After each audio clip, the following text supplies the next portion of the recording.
40 acres and maybe a mule, chapter 16. Take it slow, Pascal shouted to Gideon as they ran. Pascal was tripping over his lame foot. You'll drop before you reach there. Was their family farm safe? Has his plan worked? Gideon sobbed into the night air. I shouldn't have let no 40 acres claim my heart, he called in gasps. But that cotton fairly climbed out of the earth, singing hallelujah, that land be given glory to the Lord, was gonna call it Green Gloryland. Green Gloryland, Pascal began to cry. Would their crops still be growing?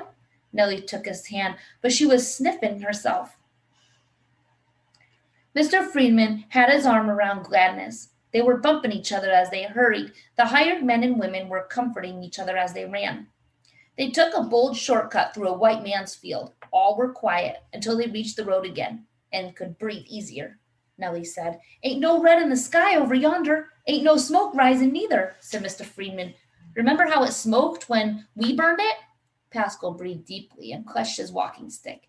Had he outwitted the night riders for Gideon again?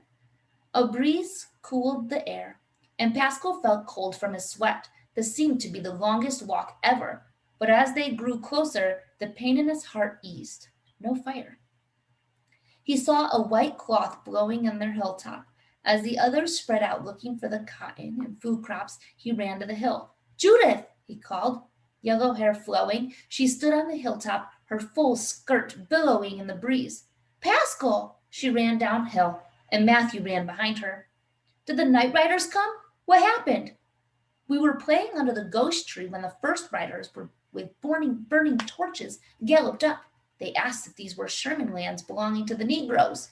Matthew shouted, No, to Negro neighbors. I'm so proud of him. Judith was crying as she talked. We were afraid, so we came up here. 3 other groups came by asking if we were, and they saw that we were white and rode on. Oh, Lord, thank you, Pascal called. His plan had saved the farm, he shouted. They stopped the men. Green Gloryland is safe. He turned to Matthew. How did you do it? Matthew raised his chin. Miss Anderson made me shout, Good morning. He turned to Judith. I want to go back to school. Tomorrow, Judith. We can go to school no matter what. Miss Anderson taught me to speak loudly when I have to. Nellie shook her head. School? She asked, arms folded. When Gideon reached them, he was frowning.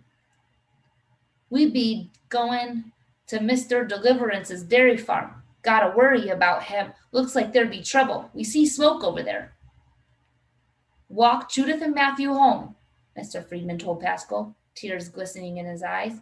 But his jaw was set. Pascal lent Mr. Friedman a stick to defend himself. We should stay, Judith said. We white people have to help. Ma says all those evil years, she sobbed. Pascal caught Judith's hand on the side. He caught Matthew's on his weak side. Come on, he said. Me and Nellie got something to tell you. Won't none of us be going to school tomorrow? The next morning, Pascal was awakened by a cowbell. He jumped up from lying under a tree, and sunlight high in the sky made him blink. His face grew warm from shame. He had overslept, and Gideon was walking to the lake with a cow. Its brass bell tolled sadly. Where's Mr. Deliverance? Pascal called. Gideon was streaked with ashes. He shook his head. They strung him up on a tree, burned his grazing ground, shot all his cows. Old Bossy here ain't hurt bad.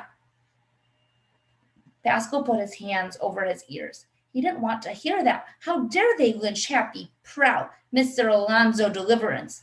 Always so cheerful, he was their neighbor and friend.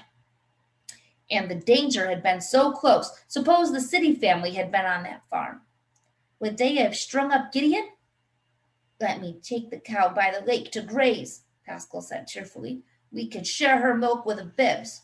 Mr. Friedman bringing some wood and Mr. Alonzo's over to build a smokehouse for the meat. The hired men be butchering the dead cows. We'll be having beef for a harvest celebration. Celebration? Pascal asked as he took the cow rope.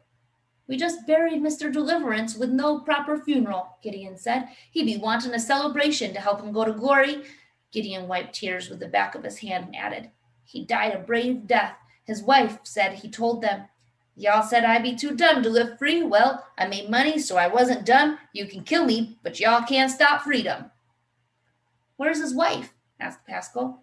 She's taken the children into town. Gladness know a home where they can be safe.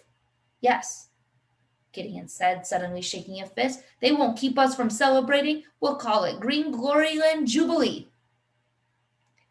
In late July, as he chopped cotton, loosening the dirt and digging weeds under, Pascal could smell cow meat smoking. His back was to the road, but sometimes he turned to see the folks.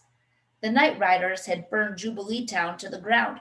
Families from the town had buried their dead and now were leaving, moaning as they walked, mothers carrying infants, fathers carrying little ones, children hand in hand. A parade of colored people passed on the road, lugging all they owned. They were looking for a life somewhere else. But how far could they go before they were arrested for what white people call vagrancy? Pascal wondered. They would be given over to white people to work without pay for a year. It seemed the masters were winning after all. Could the city family escape?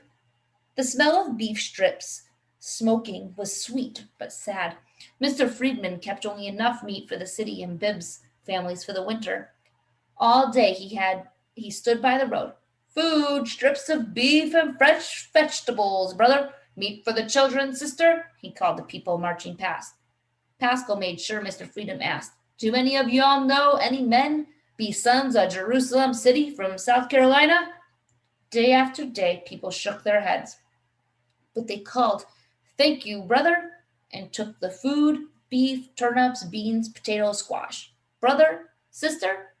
Yes, thought Pascal in bad times. And good, we all be family. He was looking for 3 brothers, but maybe he belonged to a bigger family. Pascal scratched a mosquito bite. A group passed, singing in harmony. Nobody knows the trouble I've seen. Nobody knows but Jesus. One day, Mr. Friedman walked back to Pascal. No more food to pass out, he said. All gone, except in what be for us. The folks don't get that far. He sighed. I'll get my hoe. The Bibbs need help, Pascal nodded. Soon it was time to eat supper under the trees. To call Pascal whistled like a red-winged blackbird. They ate and rested under the cool willows by the lake. There were no whippings, no insults, no thirst, no hunger, as when they worked in slavery. Gideon was a good boss man, and Mr. Friedman helped him. Soon it was August. Pascal felt a heartache. I feel guilty, he decided, guilty that we still have Green Gloryland, and fearful. How long could they outwit white people? Heat waves shimmered in the glaring sunshine of late summer, and even the bumblebees buzzed in complaints. Cotton was bursting open for picking. The harvest had begun. One day in August, Gideon ran to Pascal. Drop your bag and come and see. One more row to pick, Pascal said, wiping his forehead. He had just gotten up from sleeping in the row. He didn't really want to keep on, but he wanted Gideon to think he did. Gideon was the fastest and best worker in the cotton field. Pascal was by far the slowest and worst picker, but he told himself his role was to keep the farm safe. I be boss on Green Gloryland, and I say stop. Pascal dropped the long sack he used to hold his cotton. Yes, sir, boss man. He grinned in relief. A running Gideon dragged Pascal behind him. Did you find something? Pascal asked, limping and tripping. Wait and see, Gideon said. As they crossed the field, they slid under the roots of the rose tree, where Gladness sat sewing. Glory, glory, she said, laughing. What'd it be? Pascal asked. Sit down, said Gideon. I ain't had time to get back to this hole, but now I think I got me something. He dug loose dirt from a side of the earth cavern. Pascal heard a click and leaned forward. Well, looky here, Gideon said, laughing. He pulled out a rusted metal box that had been buried in the hole, pulled it out as if he hadn't seen it before, and suddenly Pascal knew he had dug it out earlier and planted it again so Pascal could watch. Then, when Pascal opened the box, he saw shiny yellow coins. Gold, he whispered. Plenty coins for all of us in the Bibbs, said Gideon. We got us some money for the future of Green Gloryland. It's a treasure box, Pascal said, touching the gold. You be right. Gladness held up what she was stitching in her lap. You'll keep this and wear it if we go into town. She had fit slots for gold coins inside Gideon's union cap, and with the gold in place, the cap fit Pascal. Gideon tossed the handful of gold coins in the air. They clinked cheerfully. Let me hand these out right fast, he said, before I get greedy. I don't want to be slave to no gold like the white man. Mama wouldn't like me to be selfish. Poor Mama. Pascal nodded. Mama was never selfish or greedy. Never let things rule her life. She always thought about helping folks. She died asking for more food for others. Why couldn't she have kept silent like everyone else? Why, Mama?